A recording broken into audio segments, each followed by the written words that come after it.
सुनने वाले सारे भाइयों बहनों और छोटे बड़े सबको मेरी राम राम। आज मैं आपके लिए लेकर आई हूँ शिवरात्रि की कहानी। कहानी शुरू करने से पहले हमेशा की तरह एक छोटी सी रिक्वेस्ट, अगर आपने मेरे चैनल को अभी तक सब्सक्राइब नहीं किया है तो प्लीज इसे सब्सक्राइब करें, वीडियो को लाइक करें और परिवार वालों और दोस्तों के साथ शेयर करना ना भूलें।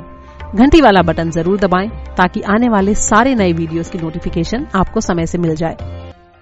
और हाँ, एक बात और, अगर आप किसी भी तरह के जाप या पाठ की कोई भी किताब खरीदना चाहते हैं और ये आपके एरिया में आपको नहीं मिल रही है तो इसे आप मेरे Amazon स्टोर से खरीद सकते हैं। उसका लिंक मैंने नीचे डिस्क्रिप्शन में दिया है, जहां पर आपको हर तरह की जाप और पाठ की किताबें मिलेंगी। अगर आपकी पसंद की किताब स्टोर में उपलब्ध नहीं है तो प्लीज कमेंट्स में मुझे बताएं और मैं उस किताब को ढूंढकर स्टोर में आपके लिए डाल दूंगी।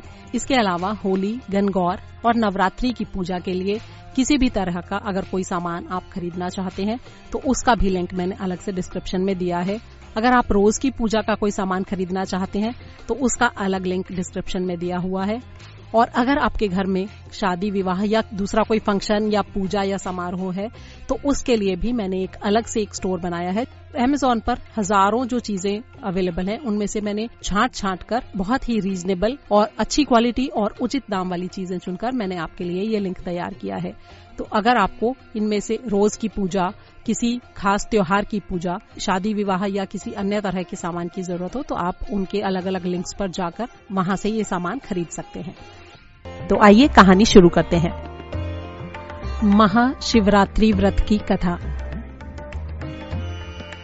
ये बड़े पुराने समय की बात है। एक बड़ा ही क्रूर बहेलिया था।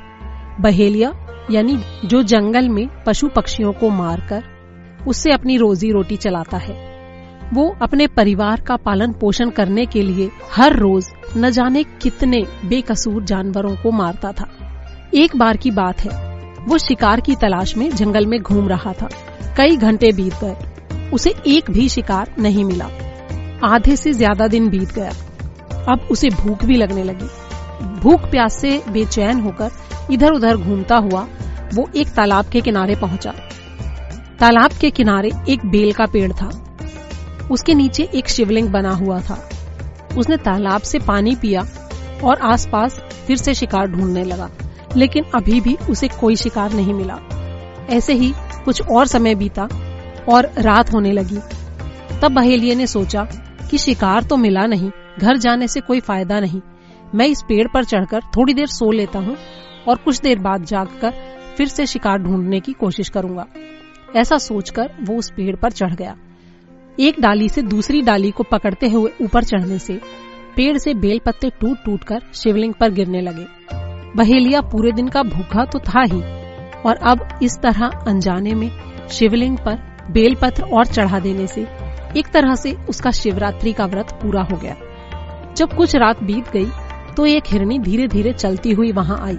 वो हिरनी गर्भवती थी। उसे देखकर बहेलिया बड़ा खुश हुआ और उसे मारने के लिए तैयार हो गया, लेकिन हिरनी ने उसे देख लिया।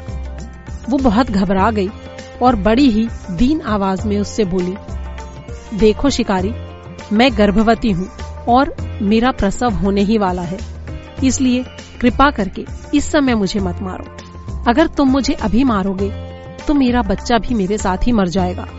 बच्चे को जन्म देने के बाद मैं खुद ही तुम्हारे पास आ जाऊंगी।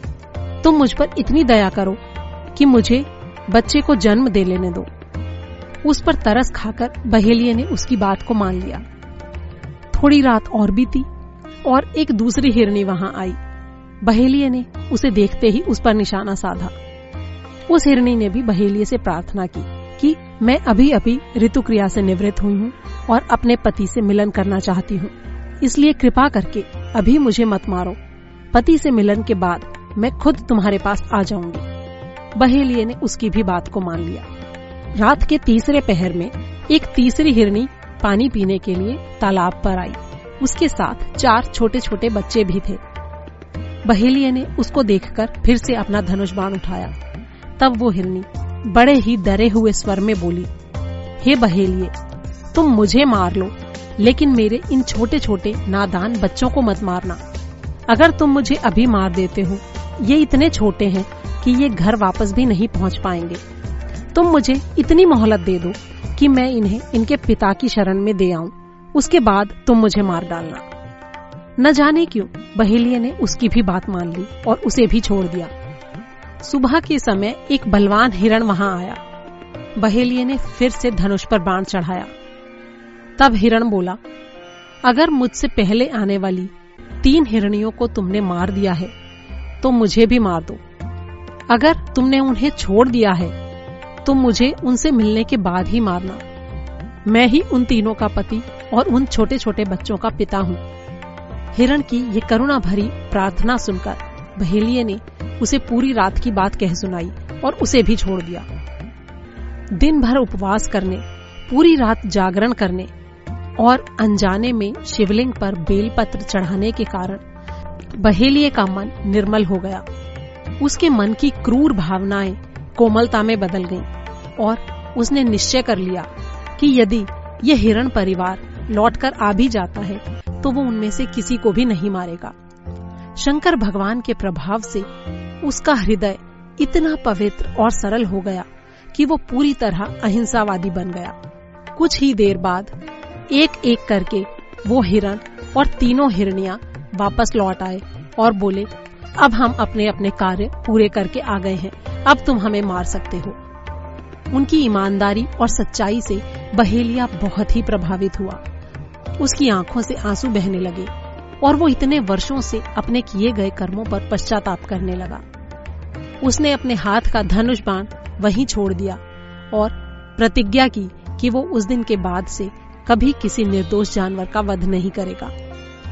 स्वर्गलोक से ये सब देख रहे देवताओं ने बहेलिये और हिरण परिवार की बहुत सराहना की।